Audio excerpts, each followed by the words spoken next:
Surat Al-An'am ayat 103, termasuk ayat yang sangat populer yang banyak dizikirkan oleh saudara-saudara kita.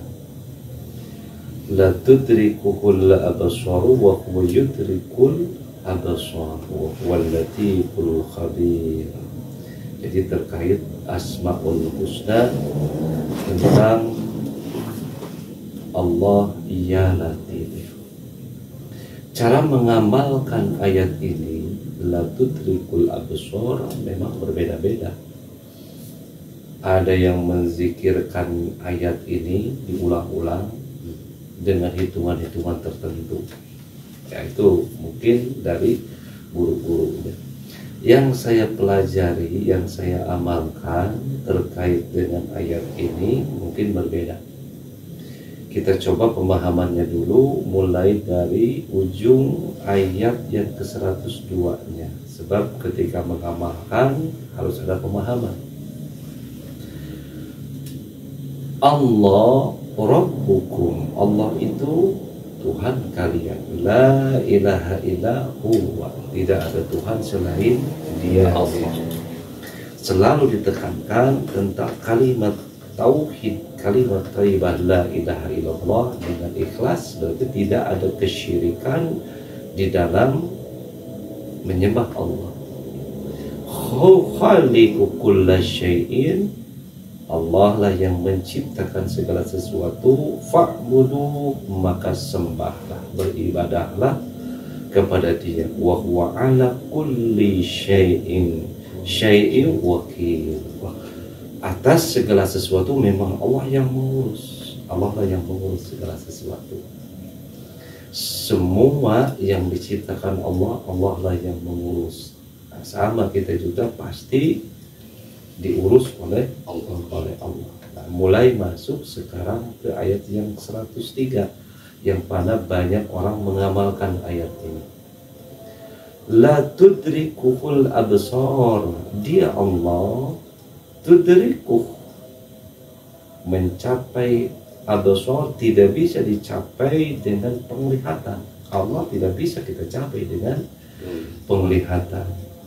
Wa huwa yudrik, sedangkan Dia Allah mampu mencapai setiap penglihatan. Allah Maha sempurna.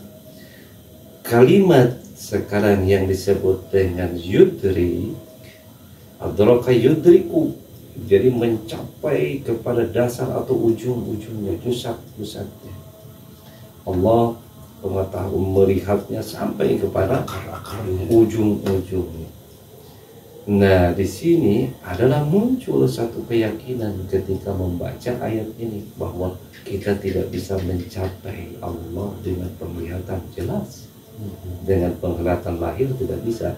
Hanya dengan keimananlah yang kita bisa capai. Dengan keimanan meyakini bahwa Allah itu benar-benar yang mengurus kita, yang menciptakan kita.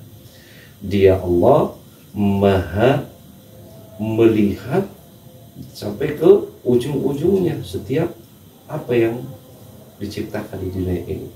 Wa huwal latiful khabir, Dialah al-latif yang maha halus, khabir yang maha mengetahui. Nah, terkait dengan ayat ini, maka yang saya biasa amalkan justru dengan zikir Ya Latif, Ya Latif, Ya Latif. Lihat di dalam surat Asy-Syura ayat yang ke-19. Allahul latifum biibadi, Allah maha lembut terhadap hamba-hambanya. Yarzuqu, senantiasa tidak pernah berhenti memberikan rezeki kepada hambanya. Mayasya'u, kepada siapa yang dikehendaki oleh Allah untuk terus diberikan rezeki. Wa huwal qawiyyul aziz. Nah, maka terkait dengan sifat Allah Al-Latif itu digandengkan dengan memberikan rezeki. Pak Anang pasti mengharapkan yang disebut dengan tambahan rezeki. Sebab jangan kita menganggap bahwa sudah tidak diberi rezeki, kita sudah diberi rezeki hanya mengharap tambahan. Nah, disinilah kita mengharap yang disebut diberi tambahan rezeki oleh Allah, mengikuti surat Asy-Syura ayat 19 tadi, bahwa Allah itu sifatnya Al-Latif yang senantiasa memberikan rezeki. Kemudian ayat yang 103 surat Al-An'am, di sinilah dimunculkan bahwa Allah itu maha melihat ke ujung-ujung kita ini, pasti dilihat oleh Allah. Cara mengamalkannya yang disebut zikir Al-Latif, yang Latif. Begitu dibiasakan wudu dengan sempurna, kemudian sholat sunnah dua rakaat, beristighfarlah. Ketika beristighfar, munculkanlah kesadaran diri terkait dengan harapan kita diberi tambahan rezeki mayyashau, kepada siapa yang dikehendaki. Berarti harus muncul kesadaran diri, layakkah saya untuk ditambah oleh Allah? Layak tidak?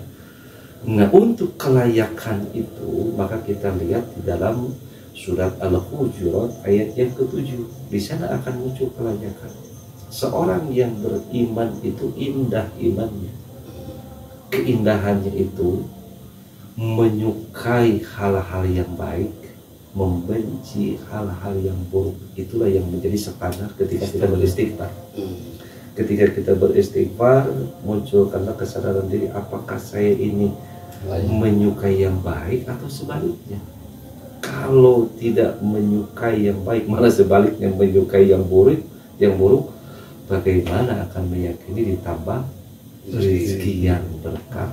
Setelah beristighfar, barulah kita menyeru Allah, ya Latif, ya Latif, ya Latif. Muncul pemahamannya bahwa Allah ya Latif itu Allah yang memberikan dengan halus karunia-Nya kebutuhan-kebutuhan yang kita butuhkan.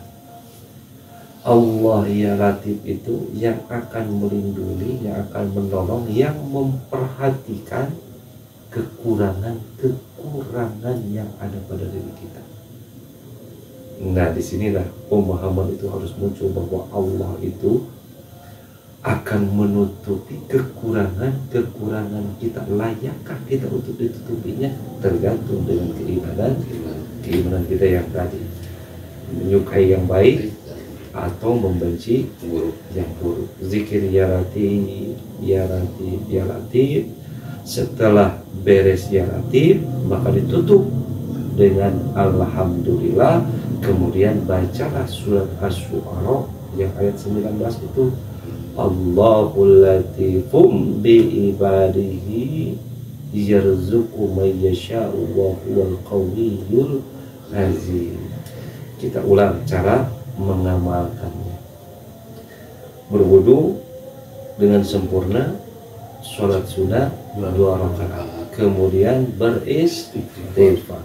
Setelah beres beristighfar, bacalah ayat ini, A'udzu billahi minasyaitonir rajim, la tudrikuhul absar wa huwa yudrikul absar wa huwal latiful khabir. Setelah dibaca itu, barulah kita berzikir ya Latif, ya Latif, ya Latif, semampu kita. 100 bagus, lebih banyak lagi bagus, semampu kita berzikir ya Latif, ya Latif, ya Latif. Kemudian berharaplah, ya Allah, berikanlah penutupan kekurangan, berikanlah jalan keluar dari kesulitan yang sedang dihadapi. Bebas doa-doanya. Setelah berdoa, maka kita tutup dengan Alhamdulillahirabbil alamin. Kemudian baca Allahul Latifum bi ibadihi yarzuqu may yasha'u wa huwal qawiyyul azim. Insyaallah, mudah-mudahan dengan mengamalkan zikir ya Latif melalui surat Al-An'am ayat yang ke-103 dan surat Asy-Syura ayat yang 19, menjadikan wasilah supaya Allah memberikan jalan keluar dari kesulitan yang kita hadapi. Amin. Ya